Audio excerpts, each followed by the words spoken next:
In the old calendar, my friends, it is the feast of St. Romuald. He actually, strangely enough, was linked with our area in Italy, and he left his traces there. Wherever he went, he would found a hermitage, and one was near us on the mountain. He was the earliest of the great, in inverted commas, monastic reformers, because already in the 900s he was around, and towards the beginning of the turn of that millennium, he took on a certain importance, especially in Italy. France had its own monastic movement, slightly later, but influenced by him. St. Bruno founded a little bit later, but in the same spirit. And then we have, of course, the great Cistercian impetus, slightly later again, but they were all wearing white, the colour of the undyed wool. Now, with regard to the specific thrust given by this great hidden saint, Romuald, it was a return to the desert. And if you want some idea of the austerity of what they were involved in, you need therefore to go back to Egypt and Syria. Or, if you wish, right now to Mount Athos.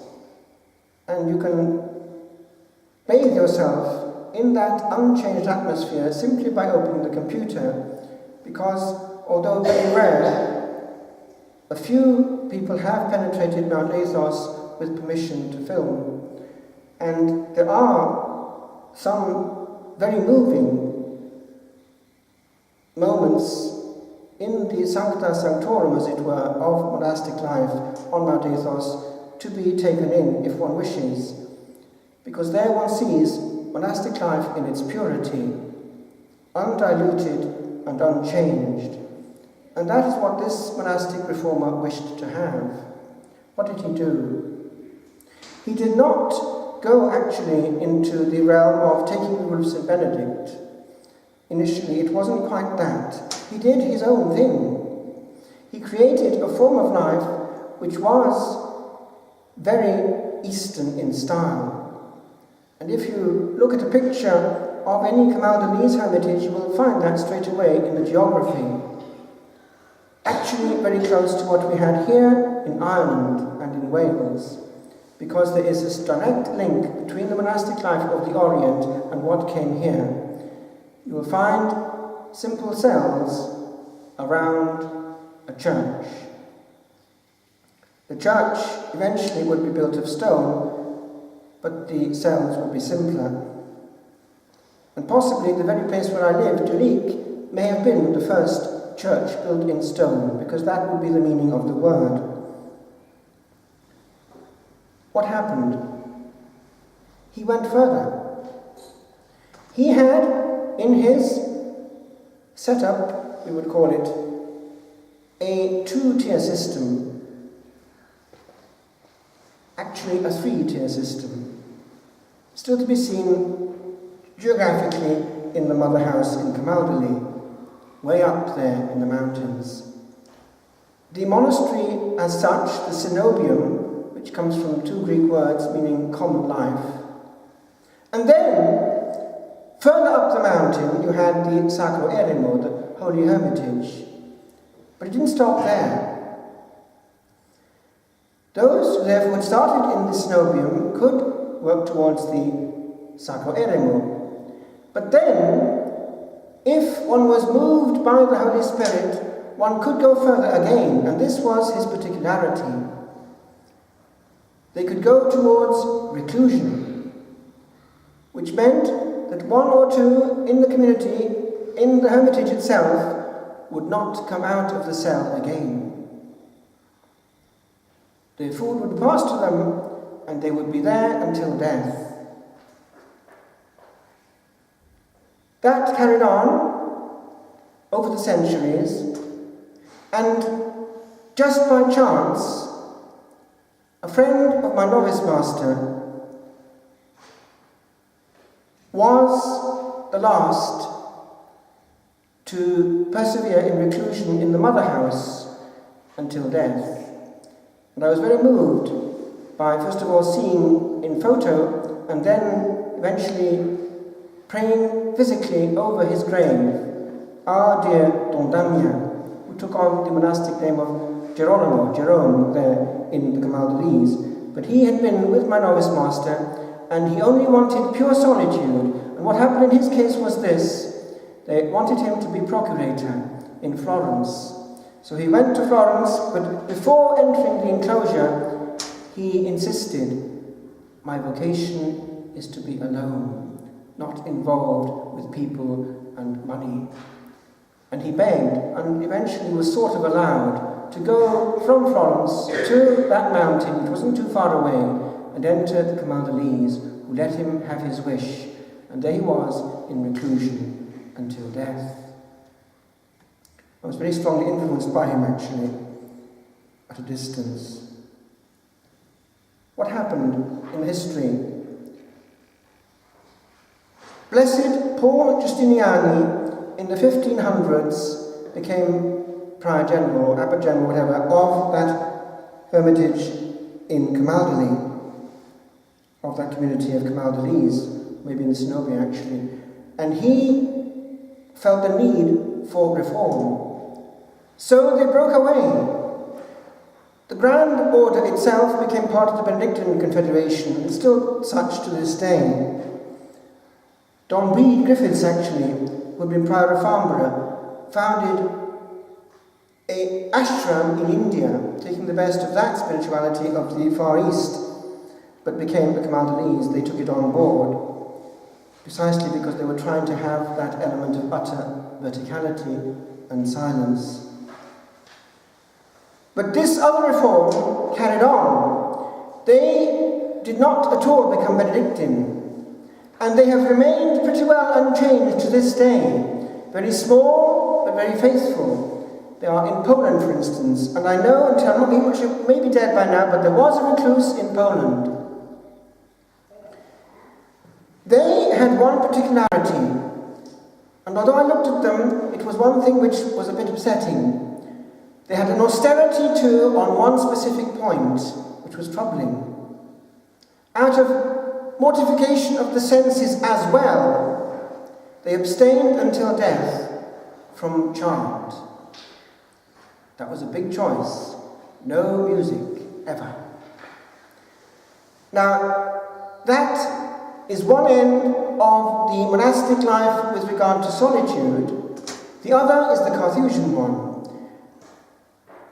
Very different and yet very similar. Do you know that the canons from Saint-Ruf and Reims, they were the thrust of movement which came into the great massif of la Grande Chartreuse, where they're still there, but with their baggage. Bruno was a canon. He'd been in Reims Cathedral, even though he's from Cologne. And two at least were canons of Saint-Ruf. So they brought in their baggage, and the Carthusian chant came from there. But it came through. And they are called the canons of the desert, because they kept the fullness, and the only order in the church which kept the fullness of the chant to this day. Why? All the other orders, when it came to the bubonic plague of 1347, were decimated. About 1/10 survived the plague. What happened? We can't keep the night office fully sung anymore. They all, at that point, had to simplify not the quantity but the quality of the office of midnight. And only the Carthusians resisted, and have until this day. Cartusia nunquam reformata, quia nunquam deformata. Never reformed, because never deformed. And so to this day, the Carthusian monastery is very similar to Mount Athos, where the night office were gone for hours in the depth of night, unchanged and unhurried, with the chant that came precisely from the cathedrals. And the proof is this: when it comes to any feast of importance, they have 12 song lessons and 12 long responsories. But after the third, because they only had them, the three of the canonical movement, the cathedrals, they had to get the fourth somewhere else. So they fiddle around within the actual book they've got. Just a historical curiosity. You can see it there. And that, by the way, is where you get at Christmas your 9 lessons and carols. It's from that. It's from the old cathedrals, essentially, of the Middle Ages. Even the Anglicans have it. Just a historical note. But I'm landing somewhere. If you look at one of these monasteries, you'll find a certain number of things which also you find exactly the same but different in the monastic East. 1. No means of communication. No correspondence. No visits. The Carthusians also are very much like Mount Athos, no women ever beyond the enclosure door, ever. Actually, there's one exception, it's the Queen. And Queen Victoria was allowed to go into Blanchard's, I believe. Heads of state. The other is no means of letting the world indirectly come in. 1, through newspapers, and 2, through the media. Now, do you see immediately how straight away once one has made that severing in another planet, one is not then limited by the ups and downs and the dynamic forces of what is going on in other souls for one's harm in any way whatsoever. One is what? Free to fly. Come back. Bring a television in. As into your home, you have another presence in your life. I just heard yesterday that by now, in practice, uncensored pornography is coming now actually into Irish television as such. It wasn't the case before, but the threshold all the time is being brought up closer to the norms of what is accepted around the world. Now, do you see what's going on there? It's a specific issue, what I want to leave you with. If myriads of monks over the centuries have felt it necessary to take seriously the care of their soul by all these radical means, there's a reason for it. If you, in the middle of the world, take no care of your soul and presume that you can get there with equal facility, I'm afraid, friends, you're heading for a shock in the beyond, because all the work not done here will have to start there. There is no shortcut. Care of the soul means protection of the soul, and it means, yes, separation from all that speaks of Satan. You cannot watch what Satan wants you to watch and be in peace of soul. And not in peace of soul, you cannot meet the King of Peace when you're with him. You're still vibrating in the mode of Satan. So think again before 1, reading lots of useless things. 2, watching lots of useless material. 3, spending lots of useless time in useless conversation. Your time only comes once. And there are certain things which have worked in the past and will work until the end of time. But you can't do without them. So think, which way do I want to go? Do I want to spend my life in intimacy with him, or just like the world?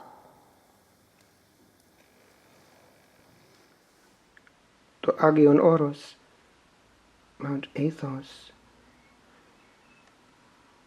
and its equivalent in the Western world, the Carthusian life. There is a place on earth where all the earth afar is held, where man alone may walk.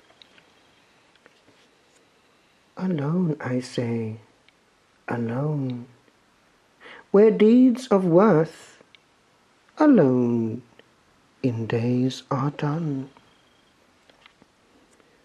where little talk of little matters little may have room,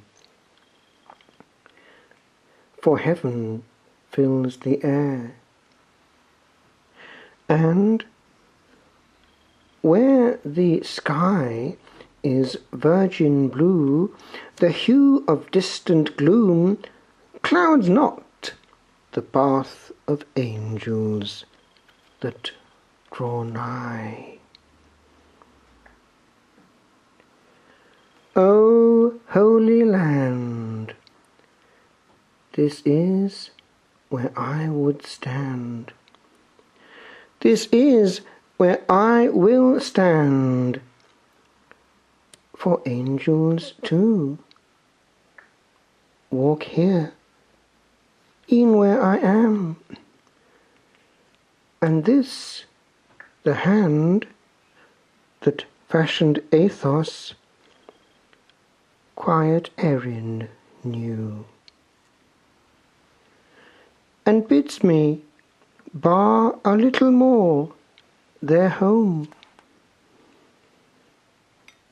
from demons that mid seraph wings would roam.